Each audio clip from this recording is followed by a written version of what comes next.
Welcome to the Connector Podcast, an ongoing conversation connecting fintechs, banks, and regulators worldwide. Join CEO and founder Koen Vanderhoydonk as you learn more about the latest available trends and solutions in the markets. Welcome to another Connector Podcast. And today I'm with Marisa. Marisa, it's not your first time, and it's really nice to have people coming back to this podcast. So tell us who you are, what you do, and who you represent. Amazing. Well, thanks so much, Koen, and thanks everyone who's listening. I'm Marisa. I'm on the commercial team at Performative. We are a Copenhagen-based 5-year-old wealth tech scale-up at this point. Why that's relevant is we've actually built a standalone product as well to help entities in the DORA realm too, to help with managing their compliance operations related to the new regulatory framework, which is why I'm excited to be here and to speak a little bit more about the platform today. I think it has been more than 6 months, and the time we were talking, DORA was not yet in place. So what has changed and what has changed in your app? And maybe also good opportunity to maybe reintroduce also DORAedge to everyone here in the listening into the podcast. So the Performative team decided to build an app called DORAedge in Q3 of last year in response to many of our wealth management clients asking us for advice in terms of what they needed to do once the new DORA, the Digital Operational Resilience Act, new regulatory framework came into effect in the EU in January of 2025. So we built DORAedge as a standalone product within our suite to not just help our wealth management clients, but actually entities across other sectors of the financial sector. So we're actually supporting large global international insurance institutions, stock markets, payments companies. The list really goes on from being single entities to multi-jurisdiction global firms. So we've built this app, and of course the regulation went into effect in Q1. It's been an interesting period of time with the first regulatory reporting requirement that went into effect in April, and some ongoing deadlines at the moment for each and every entity to submit a register of information that really shows the competent authorities and overall the financial sector supervisory authorities what their information communication technology network looks like, who are the primary vendors that they're using for cloud hosting to be able to operate their business and ultimately serve their clients and drive revenue for their organization. Because indeed, I hear some clients actually struggling today with the register of information. Could you specify a little bit how you are then specifically helping them to complete this task? Yeah. So the EBA has published a template, which is the Register of Information, which is 12 distinct tabs within a workbook. And if you're just 12. looking at it, only 12. And they're all very interconnected. There's the data point model, which is a new updated model within the supervisory authority that states how all of this information needs to connect. So if you're an insurance company, you have multiple entities across different jurisdictions in the EU, and you need to then connect within the group, how do these entities receive services from those information communication technology third-party providers. So if you are outsourcing any of your activities, who are you outsourcing to? What service are they providing? What critical function within your business or license activity are they impacting? And what is your assessment of that provider? So obviously, there's a lot of talk in the world right now with the global political climate to really show what happens if a provider cannot offer those existing services to an entity like they might be receiving it today. What is the backup plan? What if there's not only a cyber threat or a risk, natural disaster that might take down that provider's ability to offer their service, but what if due to political reasons, a certain provider pulls out of supporting or providing services to a particular region, country, etc. So it's super, super critical. While there are definitely complaints, from every client that we are working with right now, again, from small to really large institutions, in what is the sophistication of this data point model that is the baseline formatting or foundational layer of the register of information. The fact of the matter is that the supervisory authority needs to have a better understanding for who are these critical providers within the European financial sector. How are our financial sectors who are regulated, licensed entities, how are they impacted in case, there could be a threat or a stoppage entirely of these services, and how could that potentially impact customers? So it is whether or not the right method forward. It is the first layer that is being done from a compliance and regulatory perspective. And do you see a lot of impact within the compliance operations teams in terms of government and policies? This is one of the, maybe not first regulations, but maybe first in a while, that is impacting these financial entities in a cross-functional way. This is not just an IT issue. This is not just a legal issue. This is not just a compliance or a risk issue. So GRC, governance, risk, and compliance, is really coming together also with procurement, vendor management, contract management. So the IT function as well, to say, who are the providers that we're working with?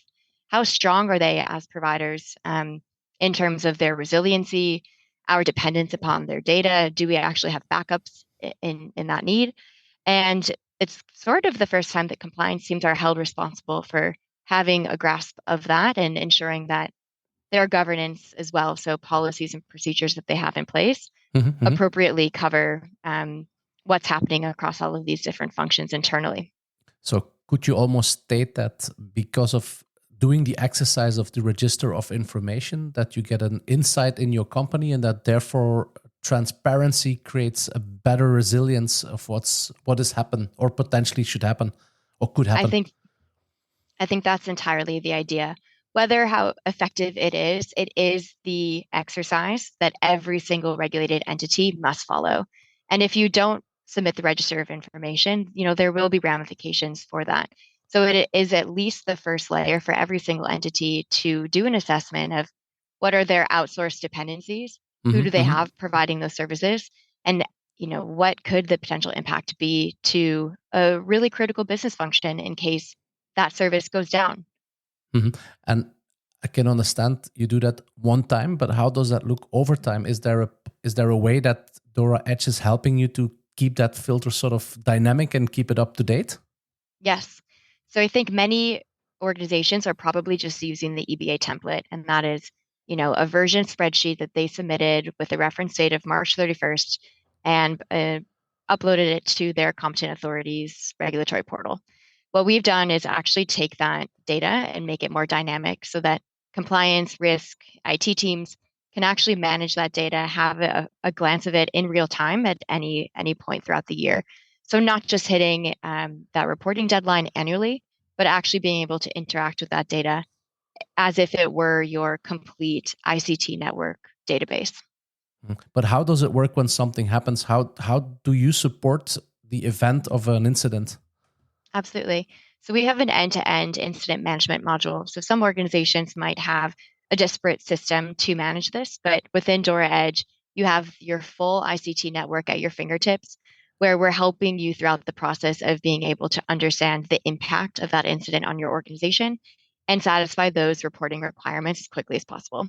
So for a lot of critical ICT vendors, Performative, the company that I work for as well, being that to many of our wealth management clients, we need to be able to abide by the DORA regulation in terms of helping our clients provide information and work with them to achieve the time limit requirements for those reports.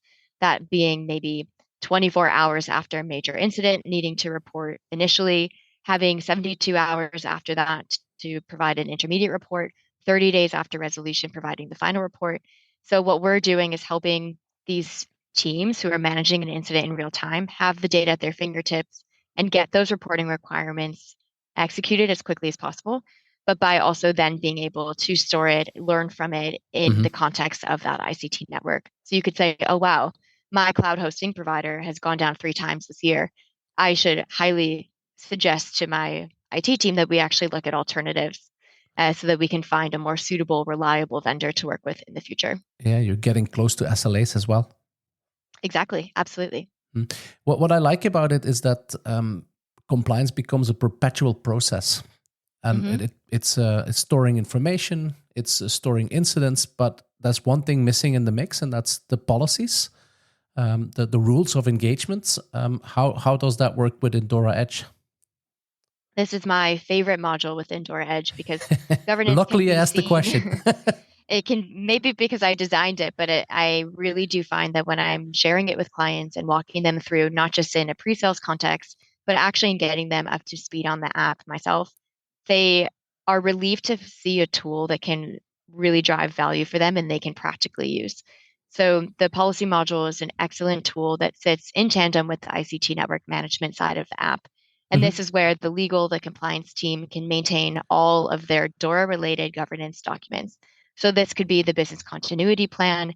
This could be your third party management policy, everything that the DORA regulation requires that you have in the implementation side of Mhm. compliance. Mhm. You can store that within the app. And we've made a super cool module where we have some suggested controls that we think should be included Into within the policies of policies. certain types. Mhm. If you were to upload a policy and say that this is for third party provider management, you would select that button and then it would actually dynamically filter down the regulation to only provide you with articles where we think the controls are in place there in our interpretation Mhm. should then be reflected back in that document.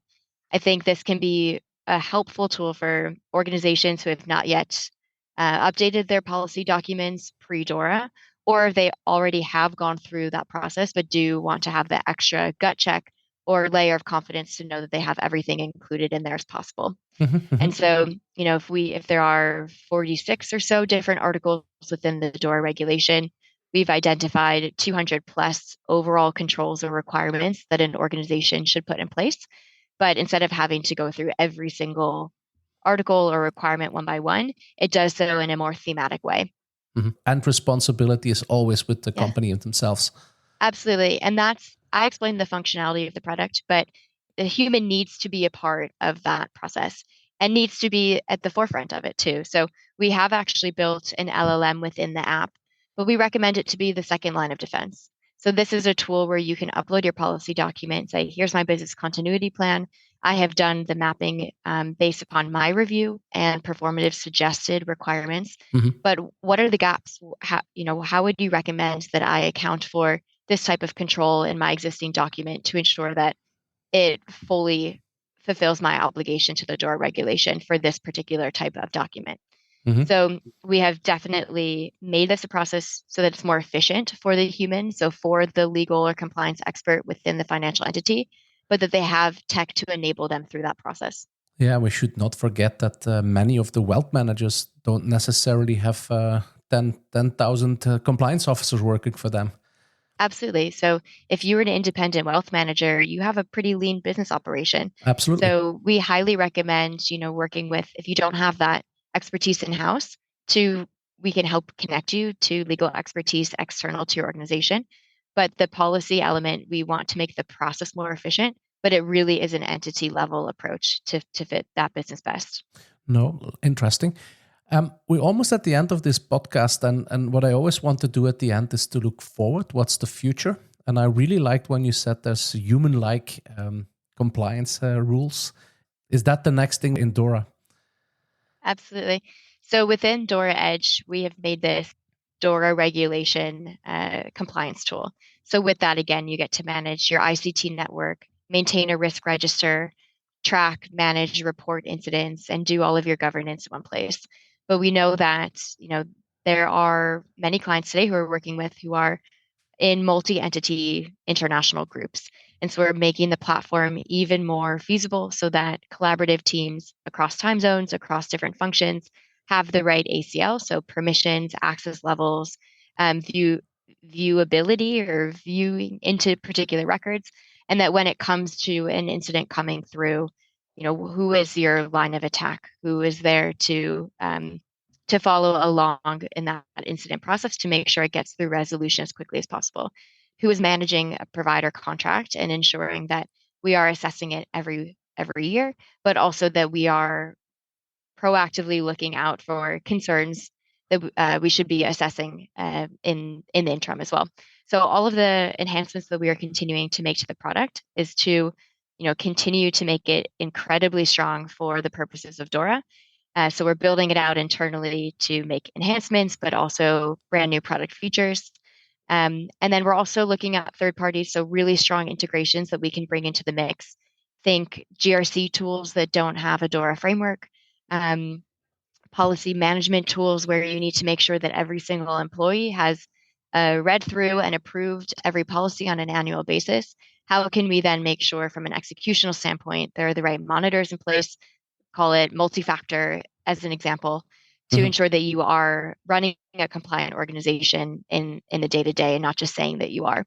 So we've heard from some of the larger institutions that we're working with, it is amazing to finally have one tool to bring it all in one place when they might already have, a separate compliance, a separate legal, multiple IT platforms already. But here's their source of truth for DORA, and they can pull in that data where needed to ensure that they can fulfill the reporting requirements. Super exciting. And I guess I'll need to end up like I ended up last time. So how can people be part of this journey? Well, we would love to have conversations with any regulated financial entity, again, from wealth management through crypto. It really spans to see, where are you today? What challenges did you face when you were going through the register of information process? But what gaps do you have to ensure that you're fulfilling all of the additional obligations under DORA to ensure that your organization really is compliant throughout the year? So our website is DORAedge.com. You can book a demo with me directly. I would be more than happy to have a discovery conversation and show you the platform's capabilities. Excellent. Talk more about what's on the product roadmap and see what gaps we can help fill and value we can drive to your organization. Marisa, thank you very much for having you again in our podcast. And I hope to see you again in the next 6 months. So we're curious to know what's the next update. But for now, thank you very much to you, but also to the listeners. And stay tuned. More news from the financial industry will come in this podcast. Thanks, Koen. Bye-bye. Thanks for listening to another episode of the Connector podcast. To connect and keep up to date with all the latest, head over to www.jointheconnector.com or hit subscribe via your podcast streaming platform.